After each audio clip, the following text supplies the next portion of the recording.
we have a little bit of NIL news, and I know this is what you wanted to talk about. Me and my Yes, I dad really kind of did. talked about this last night.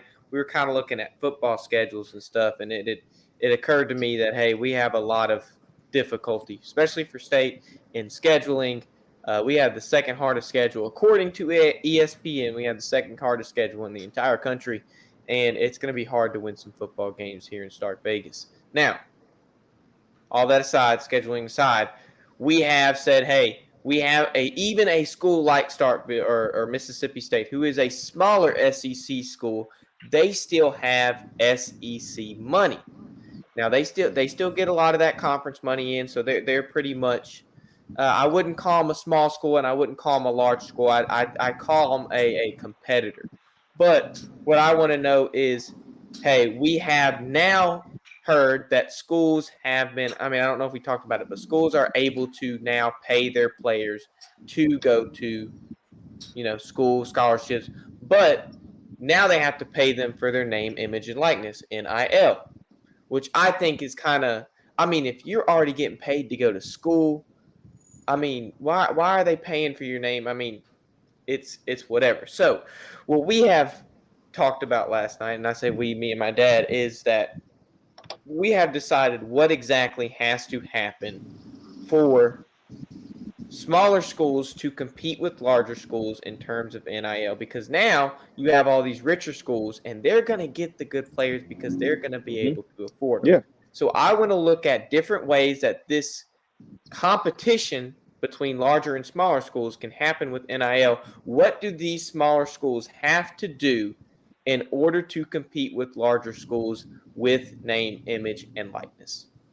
it's not anything they can do, to be honest with you, because the larger schools have this thing called boosters, and they have known boosters, popular boosters, wealthy boosters that can open up checkbooks and just really, what, entice the pot with a lot of these players. Smaller schools get, what, players, again, based on the fact that some players don't get the proper shine that the other players get and so forth. And some players don't have the grades necessarily to go to this school, so they have to opt to a lower division school and whatnot. So what we got to understand is that the NCAA is allowing players to make money. And again, we've been saying that for decades that these players need to get paid. I think I need to go ahead and get some back pay.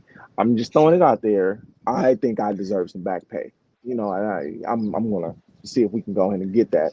Um, but the reality of it is, we're gonna see now. We stress so much about these players getting paid, but now it's here and it's changing the dynamic of the game. The game is not no more about going to a school such as a prime example, Alabama or Georgia, with hopes of making it to the league. I mean, because again, you want to make it to the league. Now it's what can you give me now? What can I get from you now? Because again, a lot of players want families and take care of their families and whatnot. Now it's really college has become the business aspect, just like how the NFL has the business side. And what it's going to do is ruin the game in itself. And you got to allow this to happen. And it's already happened. NIL, we stress so much about players getting paid, and it's important that players get paid for their name, image, and likeness because they're making the schools and universities so much money. Yet, what it's going to do, it's here now. And we're seeing the effects that it is. You got kids, young men that are making 13, 14 million dollars, and they haven't even played a damn down of football yet and whatnot. Team players are going to these recruiting visits. They're not going there to look like, okay, what can I learn from, or what can I get from this university? Degree wise. Again, because again, athletic ability only lasts for X amount of years. The average NFL career is 3.4 years. I was blessed to make it 5.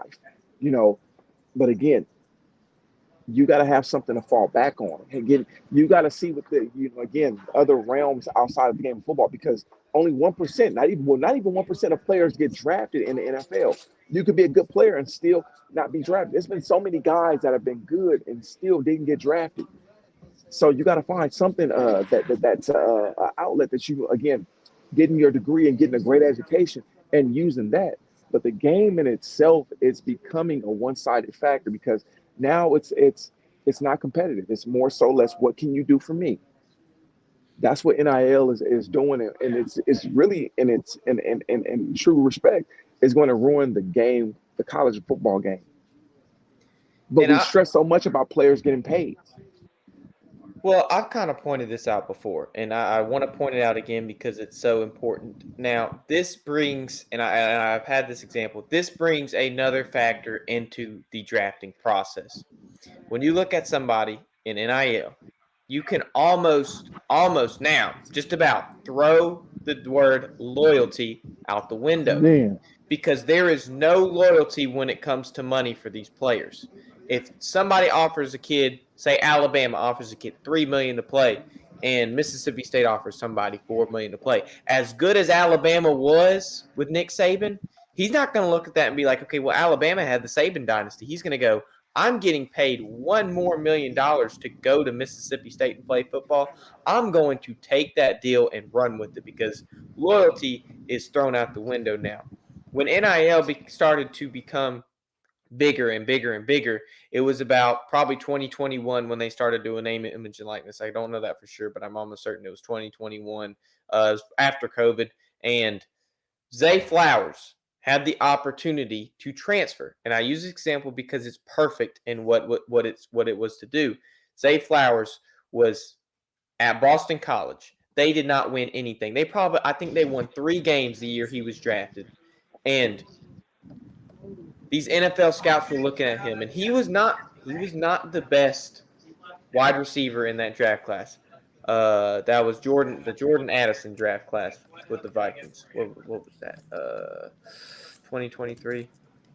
Well, anyways, these NFL scouts were looking at Zay Flowers and saying, okay, as good as this guy was in college, he was great. He only played for a team that won 3 games, but the loyalty was there. He knew for a fact that playing for Boston College, his last year of college, was not going to be amazing. It wasn't going to be fantastic, no, it wasn't. but they looked at his loyalty aspect and said, if we get a guy like Zay Flowers here, he might become our #1 wide receiver, and he might stay here a long time because he was loyal in college. Why not be loyal in the NFL? Right. And that just makes another thing for recruits. How big is loyalty now, Nate, It's not. for these It's not teams? loyalty. Loyalty. You know what I'm saying? Loyalty is what, a 7 letter word. Loyal. It's a 7 letter word. That's it. That's it. I mean, it's just a word. It's not about loyalty. It's about what you can do for me. What can you do for me? Because now the business aspect from the NFL is it's approached the college game. You know, a guy can sit here and say, like, hey, but like that quarterback we were talking about that's suing Florida, again, and he's going to Georgia if I'm not mistaken. Basically, you have teams that it's not about, well, Georgia's the better fit for this guy and whatnot. It's about, okay, hey, they'll pay me more here at this school, then are you going to match it? You can match what they're paying me. That's the business tool. You're negotiating now going to college. And it's honestly, name, image, and likeness should have nothing to do with the school you attend. If somebody's using your name like a company or you're in a commercial for name like Bryce Young was, name, image, and likeness. If your name is being used outside of your school, that is when players should get paid. It should have nothing to do with the school you attend. Yes, you have a scholarship, you're on athletic scholarship to go to your school and play football, but that should be it. College should not be there should not be a bit, and this is why college football is being ruined. Now we're having business aspects and politics thrown into a mix when Hmm. all I want to do is sit down on a Saturday morning and night all day and watch college football. I don't want to have to worry about numbers and politics and business aspects when I sit down and watch football. Hey, Nate, we are in the South. Guess what the #1 sport down here is? Football. It's football. And whenever you mess with football here in the South, people get crazy, people get wild, and people get passionate. So let's keep college football as it is because I don't want it to be over for college football. I don't want college football to be ruined. I want the competitiveness of the game. I want the passion of the game to stay the same as it's been before. I feel Hmm. bad for people like Johnny Manziel who could have made some baller money back then with NIL. But hey, times are different. Times change. Let's change NIL. Let's make it how it's supposed to be and stop putting all this stuff into it that don't need to be in the mix.